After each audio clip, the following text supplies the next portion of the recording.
Sir Santosh theatre ಅಲ್ಲಿ 2ನೇ ವಾರ UI ರನ್ ಆಗ್ತಿದೆ. ಹೇಗಿದೆ ಸರ್? ಅಂದ್ರೆ ಫಸ್ಟ್ ವಾರಗೂ ಈ ವಾರಗೂ 2ನೇ ವಾರಗೂ ಹೇಗಿದೆ ಸರ್ ರೆಸ್ಪಾನ್ಸ್? ಪರವಾಗಿಲ್ಲ ಸರ್, ಕಲೆಕ್ಷನ್ ಪರವಾಗಿಲ್ಲ.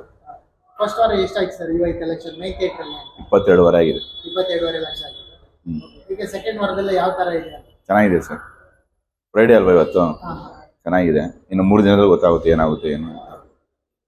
ಎಷ್ಟು ಶೋ ಸರ್ ಹೌಸ್ಫುಲ್ ಆಗಿದೆ ಟೋಟಲ್ ನಿಮ್ಮ ಮೈನ್ ಥಿಯೇಟರ್ ಅಲ್ಲಿ? 4 ಶೋ ಆಗಿದೆ ಸರ್. ಎಷ್ಟು ಕೆಪಾಸಿಟಿ ಇದೆ ಸರ್? ಸರ್ ನಮ್ 138 ಸೀಟ್ ಇದೆ. 138 ಸೀಟ್. ದೊಡ್ಡದು ನಮ್ದು ಥಿಯೇಟರ್. ಓಕೆ. ಅದರಿಂದ ಒಂದು ಸ್ವಲ್ಪ 50 ಸೀಟ್ 60 ಸೀಟ್ ಕಮ್ಮಿ ಇರುತ್ತೆ, ಫುಲ್ ಆಗಿರುತ್ತೆ ಆ ತರ. ಯಾವ ತರ ಆಡಿಯನ್ಸ್ ಬರ್ತಾ ಇದೆ? ಒಳ್ಳೆ ಆಡಿಯನ್ಸ್, ಮಿಕ್ಸಿಂಗ್ ಎಲ್ಲ. ಏನ್ ಫೀಡ್ಬ್ಯಾಕ್ ಕೊಡ್ತಾ ಇದಾರೆ ಅಂತ? UI ನೋಡ್ಕೊಂಡ್ ಬಂದ್ರೆ ಯಾಕೆ ಕೇಳ್ತಿದ್ದೀನಿ ಅಂದ್ರೆ ಎಲ್ಲ ನೋಡ್ಕೊಂಡ್ ಬಂದ್ರು ನಮ್ಗೆ ಅರ್ಥ ಆಗ್ತಿಲ್ಲ ಇರೋ ಆ ತರದೆಲ್ಲ ಚೆನ್ನಾಗಿದೆ ಅಂತಾರೆ ಸರ್ ಎಲ್ಲ.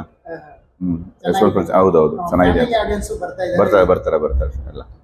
ಅಂದ್ರೆ ಫಸ್ಟ್ ಡೇನೇ ಗ್ರ್ಯಾಂಡ್ ಆಗಿ ವೆಲ್ಕಮ್ ಮಾಡಿ. ಹೌದು ಜೋರಾಗಿತ್ತು ಸರ್. ಸೆಲೆಬ್ರೇಷನ್ ಎಲ್ಲಾನು ನೋಡಿ. ಹೌದು ಈ ವಾರ ಅದೇ ತರ ಕಂಟಿನ್ಯೂ ಆಯ್ತು. ಹೌದು, 2ನೇ ವಾರ ರನ್ನಿಂಗ್ ಇದೆ ಇದು. ಕಲೆಕ್ಷನ್ ರೆಕಾರ್ಡ್ ಮಾಡ್ತಿದ್ದೀವಿ. ಆಗುತ್ತೆ ಸರ್. ಅಂದ್ರೆ ನಮ್ಮಲ್ಲಿ ಸೂಪರ್ ಸ್ಟಾರ್ 8 ಸಿನಿಮಾಗಳು ಬಂತು ಸರ್. ಪಕ್ಕದ ನರ್ತಕಿಯಲ್ಲಿ ಮ್ಯಾಕ್ಸ್ ಇದೆ, ಈ ಕಡೆ UI ಇದೆ ಅಲ್ವಾ? ಅಂದ್ರೆ ಒಂದ್ ಸ್ವಲ್ಪ ಡಿವೈಡ್ ಆದ್ರೂ ಆಡಿಯನ್ಸ್ ಆ ಥರದ್ದು ಏನಾದ್ರು ಅನ್ಸುತ್ತೆ ಸರ್? ಹೌದು ಸರ್. ಅಂದ್ರೆ ಕಂಟಿನ್ಯೂ ರಿಲೀಸ್ ಆಯ್ತು, ಒಂದ್ ಸ್ವಲ್ಪ ಗ್ಯಾಪ್ ಬೇಕಾಗಿತ್ತ ಆ ಥರದ್ದು ಏನಾದ್ರು ಅನ್ಸುತ್ತೆ? ಹೌದು ಗ್ಯಾಪ್ ಇದ್ದಿದ್ರೆ ಸ್ವಲ್ಪ ಚೆನ್ನಾಗಿರುತ್ತೆ. ಮುಂದಿನ ದಿನ ಎಷ್ಟು ದಿನ ಇನ್ನೂ ಥಿಯೇಟರ್ ಸಾಧ್ಯತೆ UI ಇರುತ್ತೆ ಸರ್, ಇನ್ನ ಇರುತ್ತೆ. ಎಷ್ಟು ವಾರ? ಹೇಳಕ್ಕಾಗಲ್ಲ ಅವೆಲ್ಲ, ಅದು ಜನ ಡಿಫೆಂಡ್ ಮಾಡ್ಬೇಕು ನಾವು. ಇನ್ನು ಬರ್ತಾ ಇರ್ತಾರೆ. ಬರ್ತಾರೆ. ಫ್ಯಾಮಿಲಿ ಆಡಿಯನ್ಸ್ ಬರ್ತಾರೆ. ಹೌದು ನೋಡ್ರಲ್ಲ ನೀವೇ ಹೆಂಗ್ ಹೋಯ್ತಾರೆ ಆಡಿಯನ್ಸ್. ಹೌದು ಸರ್, ಒಳ್ಳೆ ಕಲೆಕ್ಷನ್ ಬರ್ತಾ ಇದೆ. ಫಸ್ಟ್ ವೀಕ್ ಒಳ್ಳೆ ಶೇರ್ ಬರುತ್ತೆ. ಹೌದು ಸರ್. ಎಷ್ಟು ಆಗ್ತೀರಾ ಸರ್ ಡೈಲಿ? 4 ಶೋ ಇದೆ, 4 ಶೋ. ಹೌದು.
SSTV ಸಿನಿಮಾ ಜಗತ್ತಿನ ಕ್ಷಣ ಕ್ಷಣದ ಸುದ್ದಿಯೊಂದಿಗೆ.